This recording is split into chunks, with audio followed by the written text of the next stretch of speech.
سلام دعنا عبلي كم يصنعكم خبركم تملكتنا نزعلت زي مرصنا يوم حاصرت زينات حيزنا قريبنا لنا نكتكتاتلنا دما عدمنا ايو መንግስቲ ኢትዮጵያ ማህያ ሰራሕተኛታት መንግስቲ ነዳዲ ናውት ሕክምናን ብምኽልካል ኣብ ልዕሊ ሰራሕተኛ መንግስቲን ህዝቢ ትግራይን ሰላሕታዊ ጽንተት ይፍጽም ህላው ሰራሕተኛታት መንግስቲ ከተማ ዓድግራት ገሊጾም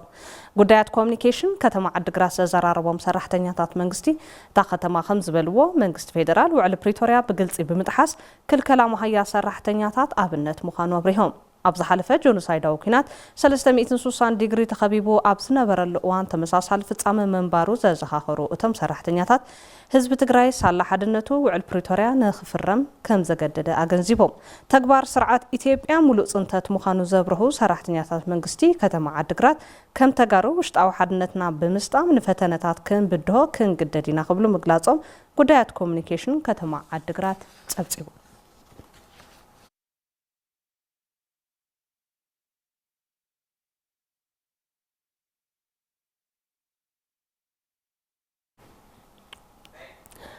بدرجة تجري أب قدام يزور لعل سوسان حموشتن شح هكتار بلمعات مسنو تشفينو قدام يزور لمعات مسنو تجري أب صبو من قصقاس من بارو كاب حلوف عمد شوعة 280 هكتار وسخ كم زرعين تفليتو أب قدام يزور نملمع كاب ستتحازة 73 شح هكتار لعل سوسان حموشتن شح هكتار بمسنو كم زلا مع استقلت أخوينو 6 شح مناقصين 39 شح دق انستيون كم استساتفلو تحبيرو أب قال يزور كاب ستتحازة 30 شح هكتار كساب حزي 11 شح هكتار بمسنو كم زلا مع بيرو حرشان هافت تفترو تجراي قليصو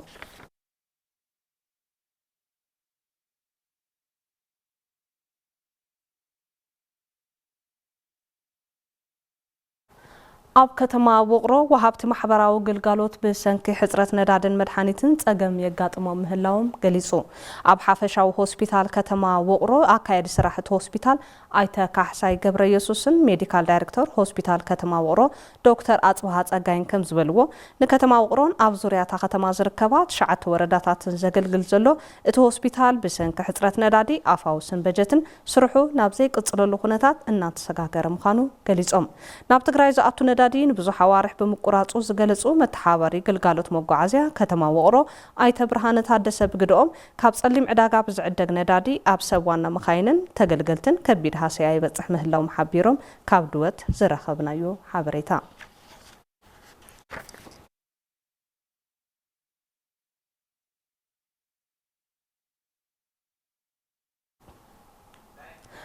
أمرارحان سرحتنياتاتن تكال ترانس إثيوبيا نحكمنا زتقودو جاغانو كينات مملاس تمزابلتن سراحت محوين حاجز كيروم ماناجمنت تتكال مولو مرحاوي ما هايوم زوفوي خوينوم سرحتنياتات تتكال دما كاب ورحاو ما هايوم كاب عسرا كساب 500 زوفيو حبريتا بيت صحفت تكال تأمت يملاخت كوبانياتات تأمت بتا اب تግራይ ዝተፈጸመ ጽንተታው ኩናት ከቢድ ዕንወት ዘጋጠመ ዋላ እኳ እንተኾነ ኣመራርሓን ሰራሕተኛታትን እዘን ኩባንያታት ንሕክምና ዝተጎድኡ ጀጋኑ ኩናት ምምላስ ተመዛበልትን ስራሕቲ ምሕዋይን ዝቐረበ ጻውዒት ከም ዝቐጸሉ እቲ ትካል ሓቢሩ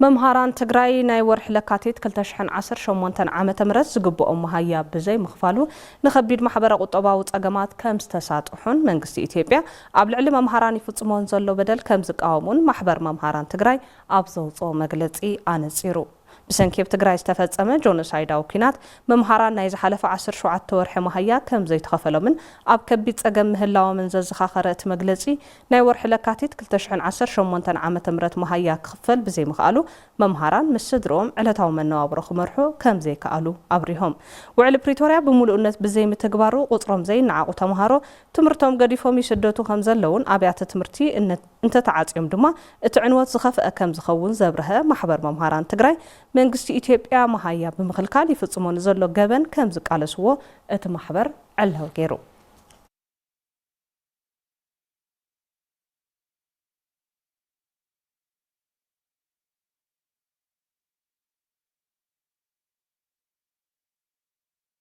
መግለጺ ውድብ ኣክሱማይ ዋዕላ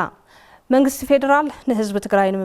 ንምብትታን ንምጥፋእን ኩለ መዳይ መንገዲ ጽንተቲ ተግበር ከም ዘሎን ሕዝውን አካል ሽርሕታት ሰራዊት ትግራይ ንምብታን የዋጸን ዝበሎ ሽርሕታት ይፍጽማሉ ኢሉ ውድብ አክሱማይ ዋዕላ ህዝብ ትግራይ ኣብ ከቢድ ፈተና ህልውና ኣብዚ ሓለፈሉ ኣብዚ ግዜ እዚ መንግስቲ ኢትዮጵያ ንጸገም ህዝብ ትግራይ ዘጋድዱ ምእጋድ በጀት መድሓኒት ነዳዲ ቅርሺ ሸቐጣ ሸቐጥ ብምዕጻው እንተ ዘይጠፋእኻ እንተ ዘይቀበርና ካይሎም ጽንተት ይፍጽሙሉ ጸላእቲ ሕዝውን ከዓርፉሉ ኣይከኣሉን ኢሉ ውድብ አክሱማይ ዋዕላ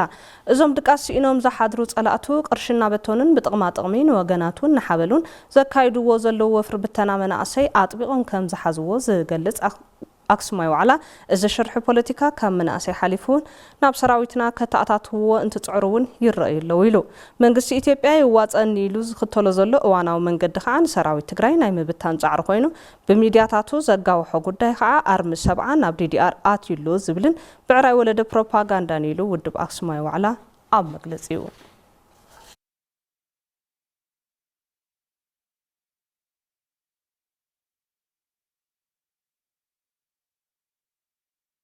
حاضرت زينات ساعات زازيمنا لوام قبر كده نساخم صنيحه زرزرنا تقربلنا يورساليم كمل سكو